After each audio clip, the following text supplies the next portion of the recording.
साहेब, एस-टी-पीच्या प्रकल्पामध्ये ज्यावेळेस आपण मैला पाणी शुद्धीकरण करतो, त्यावेळेस जैविक पुनर्भरण प्रक्रिया नेमकी कशी असते आणि त्याचा डोस कसा दिला जातो?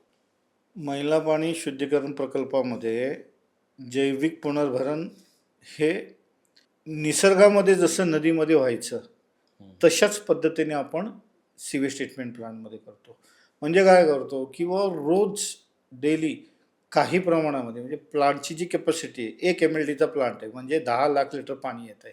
तर सुरुवातीला रोज 10 लिटर जैविक पुनर्भरण करणं गरजेचं आहे. तो डोस नंतर कमी कमी करत जायचं. पण जसं तुम्ही जैविक पुनर्भरण करत जाता मग आपल्या येणाऱ्या पाण्यामध्ये जो मैला आहे तो त्यामध्ये किती जरी फरक पडला तरी तुमच्या प्लांटची हेल्थ ही मात्र छान राहते.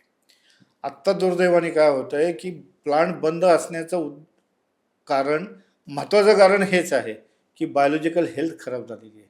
उद्देश कितीही चांगला असेल, फॅसिलिटी कितीही चांगले असेल, टेक्नॉलॉजी कितीही चांगला असेल, मॅनपॉवर कितीही हुशार असेल, पैसे कितीही खर्च झाले, पण जर का जैविक पुनर्भरण ही प्रोसेस जर का चालू ठेवली नाही तर दुर्दैवाने बाकीच्या सगळ्या गोष्टीची व्हॅल्यू जवळपास शून्य होते.